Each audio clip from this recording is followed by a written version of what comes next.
Hello everyone, क्या हाल चाल? बढ़िया। तो आप लोगों का स्वागत है आपके इस खूबसूरत से चैनल स्टडी क्लब 24x7 में। देखिए, आप लोग इस चैनल से तो बहुत ही पहले से परिचित होंगे, लेकिन मुझसे नहीं होंगे क्योंकि मेरी ये पहली वीडियो है इस चैनल पे। तो मैं अपना इंट्रोडक्शन थोड़ा सा आपको दे देता हूँ, फिर हम लोग टॉपिक के ऊपर डिस्कशन ज़्यादा कर रहे होंगे। तो मेरा नाम अंकित तिवारी है और इस चैनल पर मैं क्लास 9 से 12 तक की मैथमेटिक्स को डील कर रहा हूँ। तो हम लोग सारे ही कॉन्सेप्ट, सारी ही चीज़ें डिस्कस करेंगे। तो आप लोग इस चैनल से जुड़े रहें और चैनल को सब्सक्राइब करें। चलिए, तो हम लोग आज की जो क्लास है इसमें एप्लीकेशन ऑफ डेरिवेटिव्स के बारे में डिस्कशन कर रहे होंगे। ये जो है क्लास 12 का बहुत ही एक अच्छा टॉपिक है। बच्चे पता नहीं क्यों इसमें इतने कंफ्यूजिंग रहते हैं। तो आज हम इस टॉपिक को रियल लाइफ एग्जांपल्स से समझ के आपकी सारी कंफ्यूजन दूर कर रहे होंगे और साथ में इसके जो इंपॉर्टेंट कॉन्सेप्ट्स हैं वो समझ के उन पे क्वेश्चंस लगा रहे होंगे। ठीक है, मैं प्रीवियस ईयर क्वेश्चंस भी लगाऊंगा। जो सैंपल क्वेश्चन पेपर है 23 बोर्ड के लिए, वो भी हम लोग कर रहे होंगे। तो आप इस क्लास के साथ जुड़े रहें और चीजें अगर आपको बेसिक आती हैं तो आप सीधा क्वेश्चन की तरफ भी बढ़ सकते हैं। तो इसका जो वेटेज है वो 4 नंबर का वेटेज है। हमारे टोटल कैलकुलस का जो पार्ट है 35 नंबर का है, उसमें 4 नंबर का वेटेज इस टॉपिक का है। तो आज इसको स्टार्ट करते हैं और एक पार्ट इसका हम लोग डिस्कस कर रहे होंगे। ठीक है, तो चलिए हम लोग जो इसमें मेन काम की बात कर रहे होंगे वो क्या क्या है वो मैं आपको समझाता हूँ। तो इसमें जो इम्पोर्टेंट टॉपिक है इसमें समझने के लिए वो सबसे पहला है rate of change of quantities. ठीक है, हमारी जो काम की बात है हम वो इन टॉपिक्स पे इस चैप्टर में डिस्कशन कर रहे होंगे, जिसमें सबसे इंपॉर्टेंट है rate of change of quantity. ठीक है, जो कि इस वीडियो में डिस्कशन कर रहे होंगे हम। उसके बाद से हम लोग इंक्रीजिंग एंड डिक्रीजिंग फंक्शंस की तरफ बढ़ रहे हैं। ठीक है, साथ में जैसे ही कंप्लीट होता है तो हम लोग मैक्सिमम और मिनिमम पढ़ रहे होंगे। ठीक है, बहुत ही इंटरेस्टिंग है। मैंने आपसे बताया ना, नाम से क्लियर है, AOND, एप्लीकेशन ऑफ डेरिवेटिव। आपको बस एक इसकी कंडीशन इस चैप्टर को पढ़ने से पहले आपको डेरिवेटिव आता होना चाहिए। अगर आपको डेरिवेटिव नहीं आता होगा तो ये एक इशू हो सकता है कि चैप्टर आपको समझ में ना आए। अन्यथा ऐसा कोई मतलब ही नहीं बनता कि आपको ये टॉपिक समझ में ना आए। ठीक है, क्योंकि हम लोग इसकी एप्लीकेशन के बारे में बात कर रहे हैं। तो एप्लीकेशन हम लोग रियल लाइफ की चीजों से इसको समझने, कनेक्ट करने की कोशिश करेंगे और फिर इसको साथ के साथ समझते चलेंगे। तो हम लोग आज जो इंपॉर्टेंट डिस्कशन कर रहे होंगे rate of change of quantity के ऊपर डिस्कशन कर रहे होंगे। ठीक है, तो चलिए हम लोग सबसे पहले समझते हैं कि rate of change of quantity है क्या एग्जैक्टली। ठीक है, तो कहाँ गई अपना पेन? ये रहा। नाउ देखो हो क्या रहा है, मैं आपको सिंपल एग्जांपल देता हूँ। पहले एक गिलास है आपके पास घर में, ठीक है, उसमें आपने पानी डाल रखा है और सॉल्ट का एक स्फेरिकल बॉल बना हुआ है, या ग्लूकोन डी, गर्मी के दिन अगर मैं बात करूं तो ग्लूकोन डी है। तो अगर उसको हवा से लगती है उस पाउडर को तो वो एक गांठ सी बन जाती है। वो कोई भी शेप ले लेते हैं, स्फेरिकल, सर्कल, कैसा भी शेप ले सकता है। तो अगर हम क्या कर रहे हैं, उस एक गिलास पानी में उस स्फेरिकल बॉल को डाल रहे हैं, आइदर सॉल्ट या ग्लूकोन डी, तो वो धीरे धीरे डिसॉल्व हो रहा है। तो rate of decreasing that sphere ना, उस स्फेरिकल बॉल का जो वॉल्यूम है या एरिया है वो कैसे टाइम के साथ डिक्रीज हो रहा है, वो ये टॉपिक आपको समझाएगा।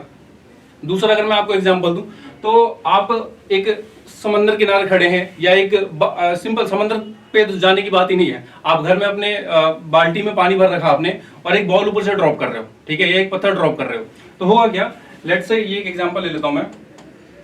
ये ऐसा पानी का बाल्टी के ऊपर वाली सरफेस है और यहाँ पे आपने क्या किया, एक बॉल ऐसे ड्रॉप करी। तो ये क्या कर रहा होगा, एक आप चारों तरफ ऐसे एक वर्लपूल बना रहा होगा। ठीक है, तो ये कैसे कैसे देखो, ये वर्लपूल जो सर्कुलर शेप में कैसे कैसे किस रेट से इंक्रीज हो रहा है, ये भी एक डिस्कशन होगा एओडी का, है ना। बहुत सारे ऐसे टॉपिक हैं। और अगर मैं एक एग्जांपल लूं तो एक बच्चा है और वो क्या कर रहा है, एक काइट उड़ा रहा है ना। तो उसकी हाइट मान लो x हाइट है, तो वो किस रेट से इस जो थ्रेड है, स्ट्रिंग है जिससे वो काइट कनेक्टेड है, उसको रिलीज कर रहा है। तो वो भी एक डिस्कशन है एओडी का। और आपको समझना है, तो अगर आप मान लो आपके दो दोस्त हैं, एक आप गुल्लू हो और दूसरा कोई गुल्ली है, और वो एक किसी कोने पे, कोने इन सेंस किसी एक स्ट्रीट कॉर्नर पे खड़े हैं, और वो क्या है, एक इस एंगल से जा रहा है अपने घर और एक इस एंगल से जा रहा है अपने घर। तो इनके बीच में जो डिफरेंस है, रेट ऑफ इंक्रीजिंग या डिक्रीजिंग जो भी होगा, इनके बीच की विड्थ का या दूरी का, डिस्टेंस का, तो ये भी एक डिस्कशन है। तो ये सारे जो टॉपिक हैं हम लोग डिस्कस कर रहे होंगे, जिसमें हम लोग शुरुआत में क्वांटिटी के ऊपर डिस्कस करेंगे कि कैसे चेंज हो रहा है, उसके रेट में कैसे कैसे चेंजेस हैं। चलिए तो शुरुआत करते हैं बिना किसी रुकावट के। इन जो भी मैंने अभी टॉपिक बताया इन पे हम लोग न्यूमेरिकल भी करेंगे, ठीक है। कैसे करेंगे ये समझते हैं। पहले let's say we have a function y, ठीक है, जो कि इस तरीके से कुछ हम लोगों ने लिख रखा y is equal to f(x), it means y is a function of x। और यहाँ पे क्या हो रहा है, यहाँ पे चीजें जो हमें समझ रही हैं वो ये है कि जैसे जैसे इस x की वैल्यू चेंज होगी यहाँ इस y की वैल्यू भी चेंज होगी, ठीक है। एक एग्जांपल में अगर आपको लेके दिखाऊं तो let's say y is equal to x square, ये एक एग्जांपल मैंने लिया, ठीक है। y is equal to x square, ये एक एग्जांपल लिया मैंने। y is equal to 3x cube plus 2x square, ऐसे बहुत सारे एग्जांपल हो सकते हैं। तो यहाँ पे जैसे ही इस x की वैल्यू चेंज होगी वैसे ही यहाँ पे इस y की वैल्यू भी चेंज हो रही होगी। सिमिलरली यहाँ पे जैसे x की वैल्यू चेंज हो रही है वैसे यहाँ पे इस y की वैल्यू भी चेंज हो रही है। इट मींस क्या, इट मींस कि यहाँ पे जो y वेरिएबल है वो डिपेंडेंट ऑन x है। तो यहाँ पे अपने पास अब दो टर्म आए, दो नाम आए अपने पास। क्या क्या नाम आए, सबसे पहले समझते हैं। एक टर्म आया अपने पास जिसको हम लोग कह रहे हैं डिपेंडेंट वेरिएबल, ठीक है। क्या नाम दिया उसको हम लोगों ने, डिपेंडेंट वेरिएबल। और एक अपने पास क्या आ रहा है, डिपेंडेंट इंडिपेंडेंट वेरिएबल, ठीक है। वेरिएबल की जगह हम यहाँ पे क्वांटिटी भी लिख सकते हैं, ठीक है, क्योंकि अपने आप में ये क्वांटिटी है। चलिए यहाँ पे यूजुअली क्या हो रहा है, जो x पार्ट है वो इंडिपेंडेंट है, उसकी वैल्यू चेंज हम कर रहे हैं, मतलब डेफिनेटली उसकी वैल्यू के चेंज होने से y की वैल्यू चेंज हो रही है। तो इस फंक्शन में y is dependent variable, y is dependent quantity and x is what, independent quantity. पहली चीज तो ये। और एग्जांपल लेके समझते हैं। लेट्स से एक एरिया है सर्कल का, उसको हम लोग क्या लिख सकते हैं, पाई आर स्क्वायर, है ना। या वी कैन से एक पेरीमीटर है सर्कल का, उसको हम लोग लिख सकते हैं क्या, 2 पाई आर, ठीक है। तो अगर हम यहाँ पे ध्यान से देखें तो that area of the circle as well as perimeter of the circle both are dependent on what, radius of the circle.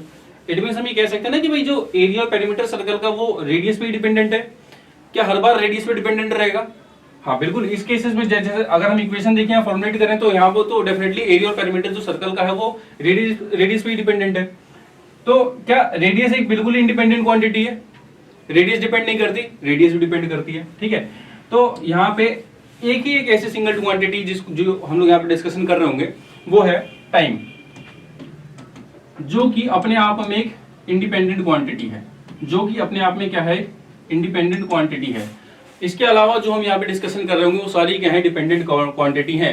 देखो टाइम एक ऐसी क्वांटिटी जो अपने आप में रुकता नहीं है, जो किसी पे डिपेंडेंट नहीं है। वो हम कुछ भी करें, जैसे आप आपके मान लो बोर्ड एग्जामिनेशन आ रहे हैं, आप पढ़ नहीं रहे, ठीक है, तो टाइम आपके लिए रुक थोड़ी रहा है, एग्जाम तो होके रहेंगे। तो इसलिए टाइम को हम लोग कैसे यहाँ पे कोऑर्डिनेट कर रहे हैं, इंडिपेंडेंट क्वांटिटी के टर्म में कोऑर्डिनेट कर रहे हैं, ठीक है। इसके रिस्पेक्ट में चाहे वो रेडियस हो, चाहे एरिया हो, चाहे पेरीमीटर हो या अदर कोई क्वांटिटी हो, वो चेंज कर रही होगी। तो यूजुअली ये जो रेट है ना, रेट वर्ड ही तब हम यूज कर रहे हैं कि किसी चीज का चेंज होना, किसी चीज का चेंज होना with respect to time, that is rate, ठीक है। तो यहाँ पे चीजें आइदर वो पेरीमीटर हो सकता है, आइदर एरिया हो सकता है, किसी भी चीज का रेट होगा तो वो डिपेंडेंट होगा किस पे, टाइम पे। तो ये सारी चीजें हम लोग डिस्कस कर रहे होंगे, ठीक है। चलिए आगे समझते हैं हम। आगे समझना है क्या, आगे इसके बाद हम लोग क्वेश्चंस करेंगे, लेकिन उससे पहले एक दो चीजें मैं और आपको समझाता हूँ। देखो जो फिजिक्स वाले बच्चे हैं, जो 11th और साइंस स्ट्रीम से पढ़ रहे हैं, उन्होंने तो ये चीजें और डिस्कशन कर रही होंगी। अगर हम वेलोसिटी लिखें तो वेलोसिटी कैसे लिखते हैं भाई, dx बाय dt, ठीक है। तो यहाँ पे क्या हुआ, वेलोसिटी को अगर डिफाइन भी करें तो it is nothing but the change of displacement, है ना, with respect to time. It means that x displacement is dependent on what, time. और ये रेट दे रही है और वो रेट क्या है, वेलोसिटी है। इसी तरीके से अगर हम लोग एक्सेलरेशन की बात करें तो एक्सेलरेशन को क्या कह सकते हैं भाई, dv बाय dt, है ना। It is what, change in velocity per unit time. हम इसको इन टर्म्स ऑफ डिस्प्लेसमेंट भी लिख सकते हैं, d square x dt square, मतलब double differentiation of x with respect to time, ठीक है। ये चीज भी हो सकती है। अगर हम एक्सेलरेशन को भी डिफरेंशिएट करें तो क्या मिलेगा अपने को, जर्क मिलेगा, ठीक है। और जर्क को जोल्ट भी कहते हैं, तो इसको हम लोग कैसे लिख देंगे भाई, da बाय dt। तो ये बहुत सारे अपने पास ऐसे टर्म्स हैं जिसमें हम लोग डिस्कस कर रहे होंगे कि कहाँ कहाँ रेट का यूज हो रहा है, ठीक है। तो ये अभी ये सारी चीजें हैं। इसके अलावा हम लोग और कहाँ डिस्कशन कर सकते हैं, देखिए यूजुअली इस टॉपिक में क्या कर रहे होंगे हम लोग कि हम लोग हर चीज का, चाहे वो एरिया पेरीमीटर है, उसका हम लोग रेट निकाल लेंगे with respect to data whatever given in the question, ठीक है। तो इसी की शुरुआत करते हैं हम लोग। सबसे पहले अपना क्वेश्चन लेते हैं, क्वेश्चन नंबर 1 से चालू करते हैं। ठीक है, एक आपको कॉन्सेप्ट मिल जाएगा कि एक्चुअली चैप्टर में। चलिए तो फिर हम लोग अपना फर्स्ट क्वेश्चन समझते हैं क्या कह रहा है एग्जैक्टली ये। तो गिवन ये है कि स्फेरिकल बलून इज एक्सपेंडिंग। एक स्फेरिकल बलून है जो कि क्या कर रही है, एक्सपेंड कर रही है, और एक्सपेंड कर रही है तो उसका जो गिवन डेटा है उसमें क्या है, रेडियस जो है इंक्रीज कर रहा है, रेडियस जो है इंक्रीज कर रहा है at the rate of 5 inches per minute. और हमें क्या फाइंड आउट करना है, we have to find the rate at which volume is increasing. ठीक है, बहुत ही सिंपल क्वेश्चन है। क्या हो रहा है भाई,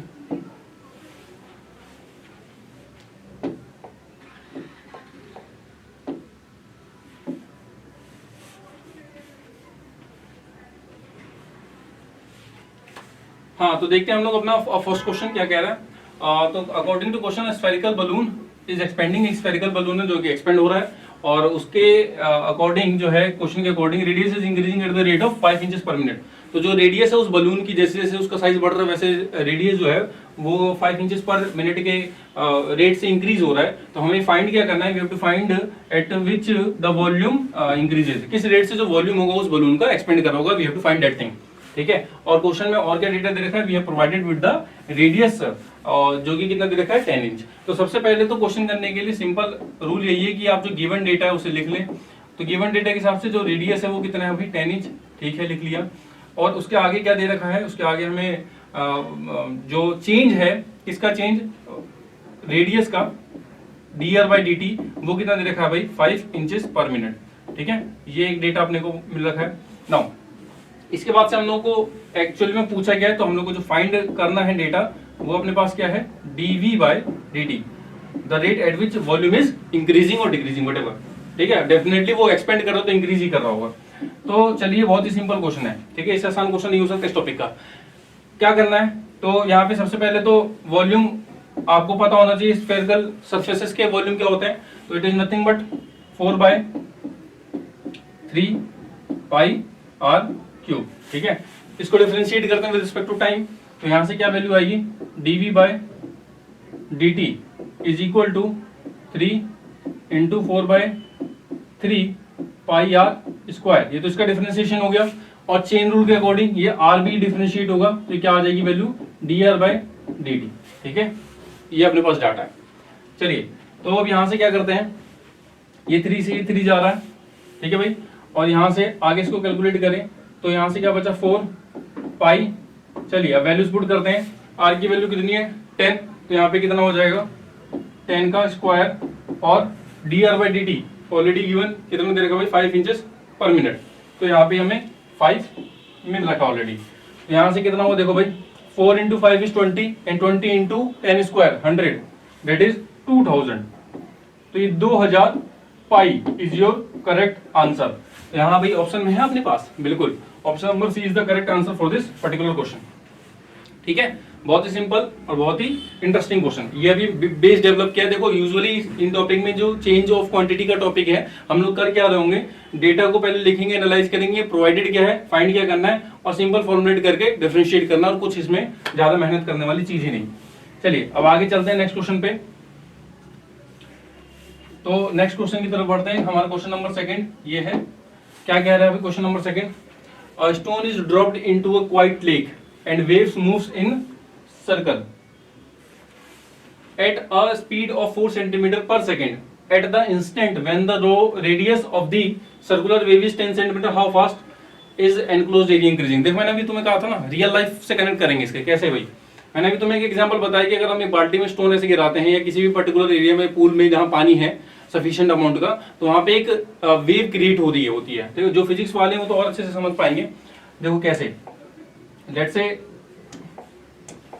यहां हम लोगों ने उसको ड्रॉप किया है ना, स्टोन को। अब इसके बाद से क्या हुआ, एक इस टाइप की वेव क्रिएट हो रही है, और वो इंक्रीज हो रही है ऐसे। ठीक है, देखो सर्कुलर फॉर्म में जा रहा है। इसको फिजिक्स में ऑप्टिक्स जब पढ़ते हैं ना, तो एक टॉपिक होता है हाइजेंस प्रिंसिपल, उससे समझते हैं, वेव फ्रंट कंसीडर करते हैं इन चीजों को, source of creating another wave. खैर वो फिजिक्स की बात है। यहाँ पे हमें क्या दे रखा है, एक स्टोन को ड्रॉप किया हम लोगों ने, हाँ जी कर दिया ड्रॉप, क्वाइट लेक में तो शांत लेक है, उसमें कोई भी लहर वगैरह नहीं है, करंट फ्लो नहीं है, ठीक है। तो उसमें क्या हो रहा है, वेव्स बन रही है जो कि सर्कुलर फॉर्म में है और किस रेट से बढ़ रही है भाई, 4 सेंटीमीटर पर सेकेंड, ठीक है। और आगे हमें क्या दे रखा है, at the instant when the radius of this circular wave is 10 centimetre. हमें जो गिवन डेटा है सबसे पहले वो लिखिए, वो कितना है भाई, रेडियस अपने को मिल रखा है 10 सेंटीमीटर, ठीक है। और हमें क्या क्या चाहिए, और हमें क्या क्या दे रखा है, स्पीड दे रखी थी जिससे ये बढ़ रहा है, तो स्पीड लेट से हम लोगों को कितना दे रखा है, तो v ले लेते हैं 4 सेंटीमीटर पर सेकेंड, ठीक है। ये अपने को डेटा दे रखा है। How fast is the enclosed area increasing, ठीक है। हमें निकालना है क्या है exactly, we have to find dA by dt, ठीक है। चलिए नाउ हम लोग क्या करेंगे यहाँ पे, रेडियस, वेलोसिटी, एरिया। चलिए तो हम लोग को पता है कि velocity can be written as dr by dt, है ना, डेफिनेटली। तो यहाँ से हमें रेडियस का जो चेंज होना है वो पता चल गया, कितना है भाई, 4 सेंटीमीटर पर सेकेंड। हमें एरिया निकालना है, एरिया का रेट निकालना है डेफिनेटली। तो हमें सर्कुलर एरिया दे रखा है, तो हमें पता है कि भाई एरिया ऑफ सर्कल जो है कितना होगा अपने पास, पाई आर स्क्वायर। ये आपके एनसीईआरटी का एग्जांपल है, बहुत ही सिंपल क्वेश्चन है ये भी। Area is equal to pi r square, तो यहाँ पे हम लोग इसको डिफरेंशिएट करेंगे तो क्या आएगा भाई, dA by dt। और जब इसको डिफरेंशिएट किया तो आंसर कितना आया भाई, 2 pi r into dr by dt। इसे लगाना मत भूलें, चेन रूल को इस्तेमाल करना ना भूलें। चलिए आगे डेटा पुट करते हैं। तो that is 2 into pi into r की वैल्यू ऑलरेडी प्रोवाइडेड थी, जो कि कितनी है क्वेश्चन के अकॉर्डिंग 10 सेंटीमीटर। यहाँ पे हम लोगों ने 10 पुट किया और आगे हम लोगों को क्या प्रोवाइडेड है, जो कि रेट दे रखा था, जो कि कितना दे रखा है 4 सेंटीमीटर पर सेकंड। तो यहाँ पे हम लोग कितना पुट करेंगे, 4 सेंटीमीटर पर सेकंड पुट कर रहे होंगे। अब इसको सिंपली कैलकुलेट करना है, 10 इंटू 4 इज 40 इंटू 2 इज 80। तो एरिया का जो रेट आया वो कितना आता है भाई, 80 पाई सेंटीमीटर पर सेकेंड। बहुत ही सिंपल, बहुत ही इंटरेस्टिंग क्वेश्चन, ठीक है। आप लोगों को अगर ये क्वेश्चन आते हो तो आप आगे स्किप करके आगे वाले क्वेश्चंस को डिस्कशन करें, और क्लास अच्छी लग रही हो तो कमेंट करके बताएं। और कोई नया टॉपिक जो आपको पढ़ना हो तो उसके लिए भी आप कमेंट डाउन कर सकते हैं कि हाँ हमें ये टॉपिक समझना है, तो हम उस पर आगे क्लासेस रखेंगे। खैर ये हमारा सेकंड क्वेश्चन था, मूव करेंगे अब हम लोग अपने नेक्स्ट क्वेश्चन पे। चलिए तो क्वेश्चन नंबर 3, ठीक है। क्वेश्चन नंबर 3 बहुत ही अगेन इंटरेस्टिंग क्वेश्चन, ये आपके एनसीईआरटी 6.1 का ही क्वेश्चन लग रहा है मुझे, है ना, वही है। तो देखते हैं क्या कह रहा है question. The length x of a rectangle, ठीक है, किसी रेक्टेंगल का हमें लेंथ दे रखी x is decreasing at the rate of 5 centimetre per second, okay, and the width is increasing and width y is increasing at the rate of 4 centimetre per minute. Now the question has also provided when x is equal to 8 centimeter and y is equal to 6 centimeter, we have to find the rate of the change of, दो कुछ चीज निकालनी है, perimeter और area of the rectangle, ठीक है। बहुत ही simple, बहुत ही इंटरेस्टिंग क्वेश्चन। सबसे पहले तो एक समझने के लिए हम लोग एक रेक्टेंगल बनाएंगे, तभी कॉन्सेप्ट समझ में आएगा।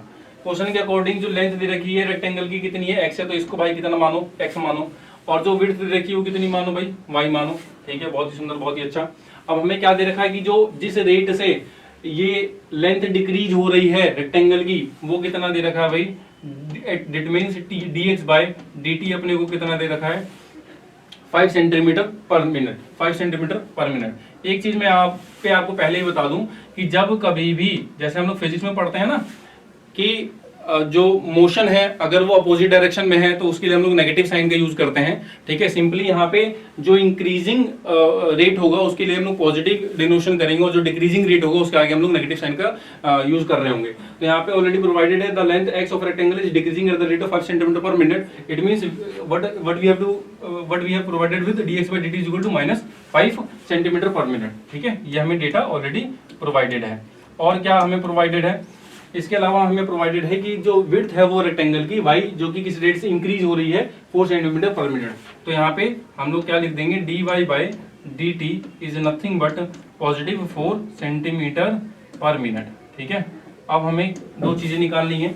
सबसे पहले तो we have to find the rate at which the perimeter of the rectangle is changing, and another thing we have to find the rate at which the area of the rectangle is changing, ठीक है।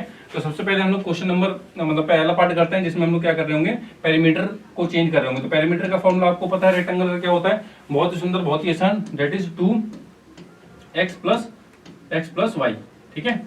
हमें इसका rate निकालना है तो उसको differentiate करेंगे with respect to time, तो कितना अपने पास वैल्यू आएगी, dp by डी टी, यहाँ से देखो क्या होगा, ये 2 times of d x by d t plus d y by d t. सुंदर, आसान, ठीक है। आइए वैल्यू पुट करिए और चीजें सॉल्व करिए। तो D x by D T की वैल्यू कितनी है, -5। ये माइनस लिखनी है, ये नहीं कि पॉजिटिव वहां दे रखा है डेटा तो पॉजिटिव कर दिया, decreasing negative increasing positive. And another part is y, तो ये अपने पास कितना आया, -5 + 4 इज -1 इंटू 2 इज -2। तो बेसिकली हम लोग को जो रिजल्ट मिलता है वो ये मिलता है कि dp by dt, it means the rate at which parameter is definitely decreasing because the answer is in negative part, is -2 centimetre per minute, ठीक है। और यूनिट का भी ध्यान रखना है यहाँ पे, क्योंकि जिस यूनिट में आपको डेटा दे रखा हो उस यूनिट में रिजल्ट भी आपको लिखना पड़ेगा, ठीक है। ये तो हम लोगों ने किसकी बात कर ली, पैरामीटर की बात कर ली। अब हम लोग किसकी बात करेंगे, एरिया की बात करेंगे। तो एरिया की बात करने के लिए आप इसको नोट डाउन कर लो या इसका स्क्रीनशॉट ले लो, फिर हम लोग आगे इसको रफ करते हैं ना, ठीक है। स्क्रीनशॉट ले लो।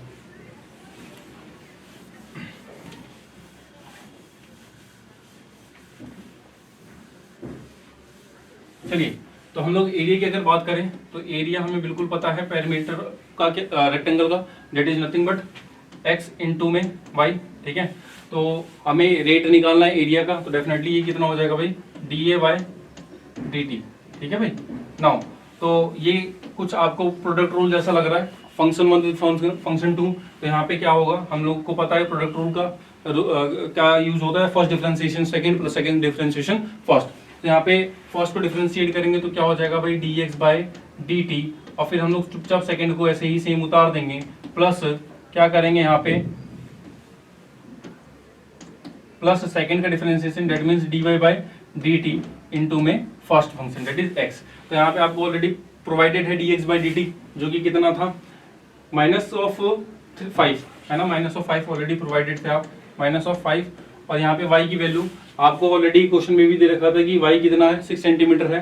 तो यहाँ पे 6 आ गया, प्लस में dy by dt already increasing function कितना दे रखा था, 4 सेंटीमीटर पर मिनट, तो यहाँ पे 4 आ गया। उसके बाद से x की वैल्यू कितनी ऑलरेडी प्रोवाइडेड थी क्वेश्चन में, दैट इज 8। तो यहाँ से इसको बस कैलकुलेट करना है, -5 into 6 is -30 and -30 plus 8 into 4 is 32। तो the rate at which area is increasing definitely is 2 centimetre per minute. बहुत ही सुंदर, बहुत ही आसान क्वेश्चन, ठीक है। तो हम लोग को दोनों रिजल्ट आ गए।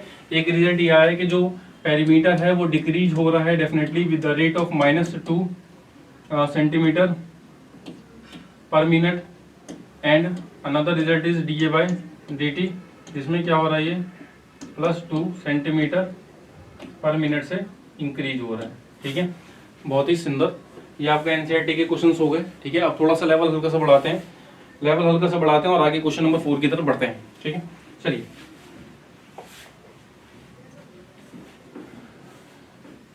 सुंदर, ये आपका जो है इस बार का एसक्यूपी है।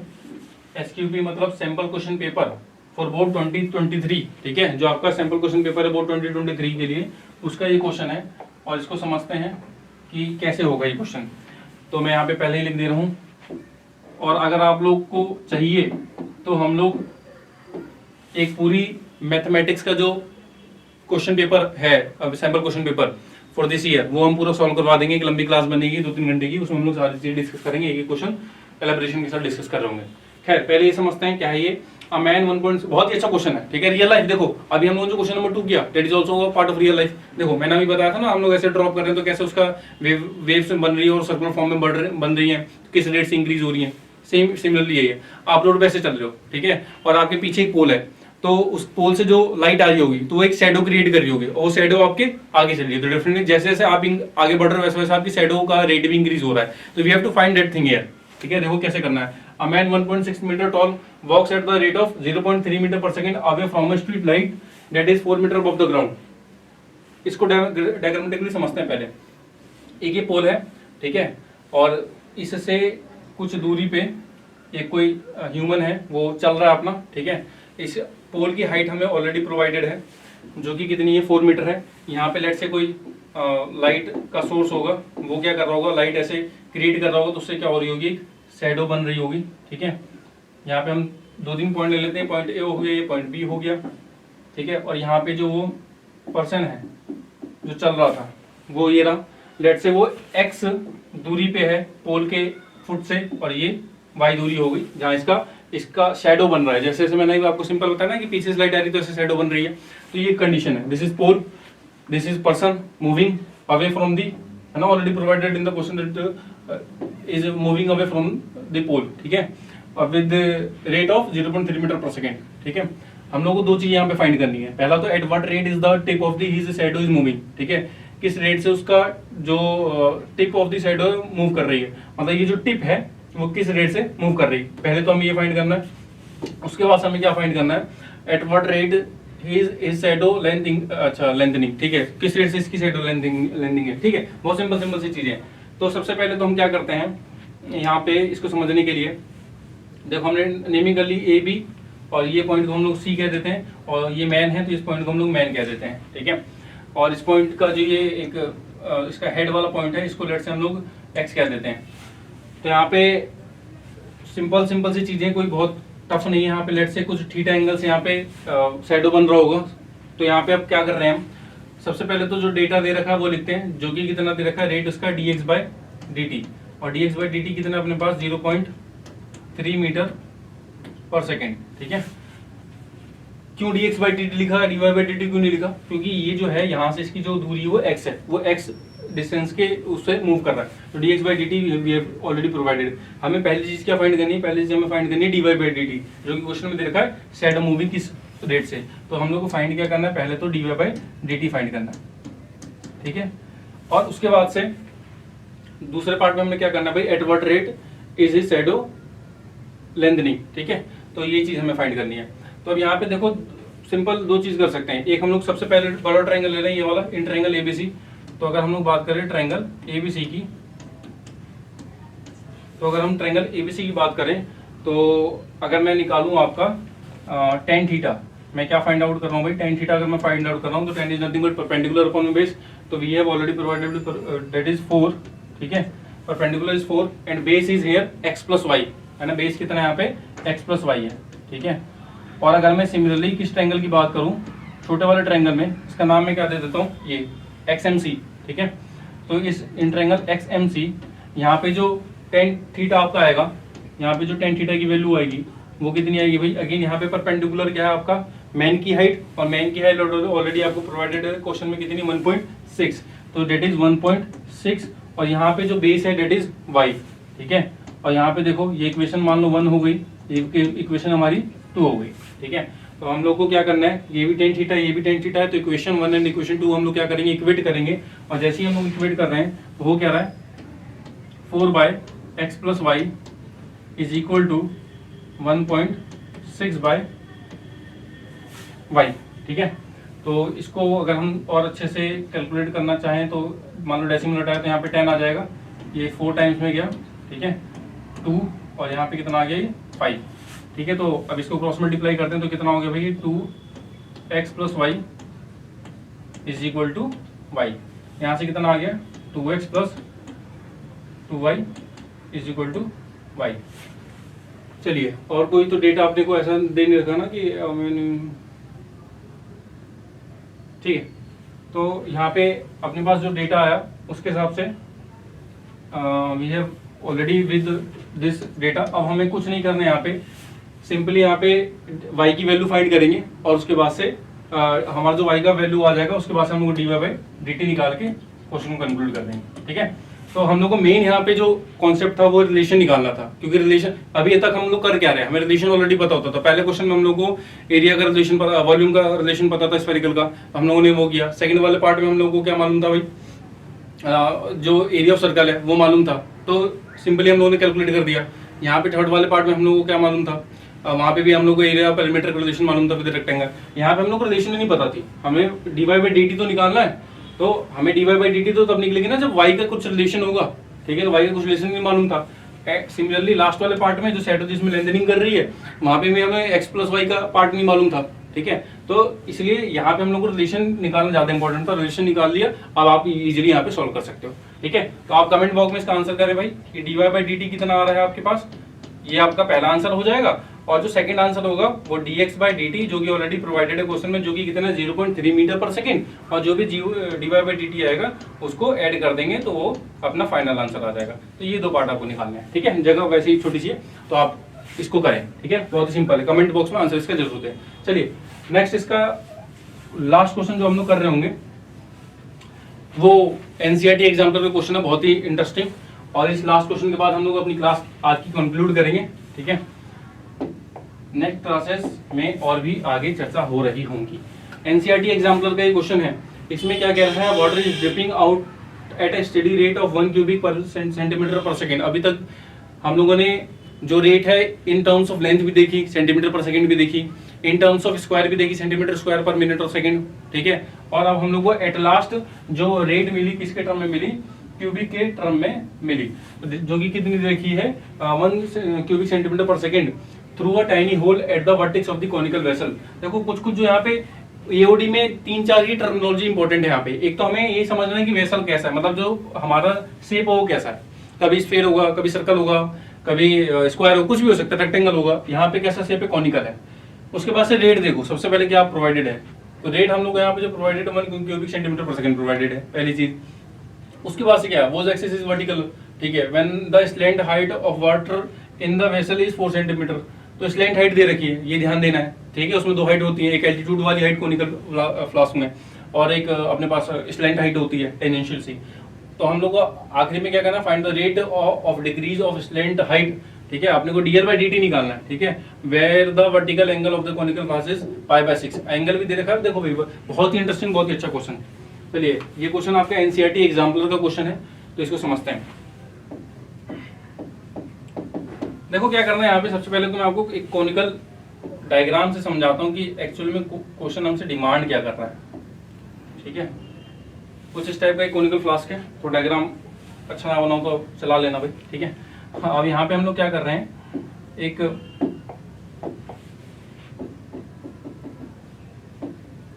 है ना, ये इसका लेट से सेंटर है, और ये इसकी रेडियस है, ये इसका हाइट है, और ये डेफिनेटली क्या होगी, स्लैंट हाइट होगी। ये यहाँ तक चीजें क्लियर है, ठीक है। अब इसके बाद से क्या करना है हम लोग को, जो जो डेटा दे रखा है वो गिवन डेटा लिख लेते हैं हम लोग। उसके बाद से और यहाँ पे एक जो इम्पोर्टेंट पार्ट दे रखा है, कॉनिकल वेसल का जो वर्टिकल एंगल है वो π/6 है। कुछ यहाँ पे जो ये एंगल है कितना है भाई, π/6 है, ठीक है। और ये जो है ना, यहीं से जो वाटर है वो ड्रिप आउट कर रहा है with the rate of 1 cubic centimetre per second, ठीक है। तो यहाँ पे आगे देखते हैं क्या क्या हम लोग इसमें ऐड ऑन कर सकते हैं। चलिए सबसे पहले तो जो डेटा गिवन है वो लिख लेते हैं, 1 क्यूबिक सेंटीमीटर पर सेकेंड, इसका मतलब जो वॉल्यूम है वो ड्रेन हो रही है, डिक्रीज हो रही है, तो कितना है भाई dv/dt, अपने पास कितना आ जाएगा, 1 आ गया, है ना। ये पहली चीज तो ये होगी। Now the another part is length of the slant height of the water in the vessel is 4 centimetre. तो यहाँ पे अपने को और एक चीज प्रोवाइडेड है जो कि L है 4 सेंटीमीटर, है ना। ये चीज अपने पास क्लियर है यहाँ तक। चलिए और हम लोग को रेट निकालना है हाइट का, स्लैंट हाइट का, जिससे वो डिक्रीज हो रही है डेफिनेटली, तो dl/dt अपने को निकालना है, ठीक है। मतलब क्वेश्चन अल्टीमेटली ये कह रहा है कि यहाँ पे मान लो फ्लास्क में पानी यहाँ तक भरा हुआ था कॉनिकल वेसल में, और धीरे धीरे डिक्रीज हो रहा है, तो अभी मान लो किसी इंस्टेंट पे यहाँ तक पानी था, फिर जैसे जैसे टाइम इंक्रीज हो रहा है वैसे वैसे रेट डिक्रीज हो रही है किसकी, स्लैंट हाइट की। अब वाटर लेवल इतना आ गया, फिर वाटर लेवल इतना आ गया, we have to find that thing, ठीक है। नाउ हम लोग कर क्या सकते हैं, सबसे पहले तो ये समझते हैं कि हम लोग को डेफिनेटली क्या दे रखा है, वॉल्यूम दे रखा है इसका कॉनिकल वेसल का। तो वॉल्यूम का फॉर्मूला लिख लेते हैं, volume is nothing but 1/3 pi r square and h। अब वॉल्यूम में देखें तो दो वेरिएबल है अपने पास, रेडियस एंड हाइट, और दोनों ही हमें लापता है, मतलब इन टर्म्स ऑफ डेटा अगर हम कहें तो r और h अपने पास अवेलेबल नहीं है, लेकिन हमें क्या दे रखा है, l दे रखा है। तो क्या हम r और h को इन टर्म्स ऑफ l ले सकते हैं? तो सबसे पहले टास्क तो हमारा ये है, करके देखते हैं। तो यहाँ पे हम लोग क्या कर रहे होंगे, अगर हम लोग इस ट्रायंगल की बात करें, ये जो पार्ट है ना, यहाँ पे L, H और R ऑलरेडी हमें प्रोवाइडेड है, और ये एंगल हमें दे रखा है कितना, π/6, ठीक है। तो दैट से मैं सबसे पहले लिखता हूँ sin π/6, है ना। तो sin π/6 अगर मैं लिखता हूँ, हमें पता है sine is nothing but perpendicular upon hypotenuse. तो यहाँ पे परपेंडिकुलर देखें तो इज R, ठीक है, और यहाँ पे हाइपोटेन्यूज तो हमेशा की तरह क्या है, L है। और अगर यहाँ पे हम इसको और एलिब्रेट करें तो यहाँ से R की वैल्यू जो आ जाएगी, R/L कितना आएगा, देखो sin π/6 sin 30 that is nothing but 1/2। तो यहाँ से जो R की वैल्यू आई वो आपके पास कितनी आ गई, L/2 आई, है ना। ये डेटा हो गया अपने पास। अगर मैं इसी ट्रायंगल में से एक और वैल्यू लिखूं cos पाई बाय 6 की, तो वो कितनी हो जाएगी भाई, बेस अपन में hypotenuse, base is what again h, ठीक है, और हाइपोटेनियस इज l। तो यहाँ से एक रिलेशन ये आ गया h बाय l, यहाँ से इसको मैं आगे एलिब्रेट करूं तो h बाय l किसके बराबर हो जाएगा, cos pi by 6 cos 30 that is nothing but √3 by 2। तो यहाँ से जो हाइट की वैल्यू आई वो कितनी आई, √3l बाय 2।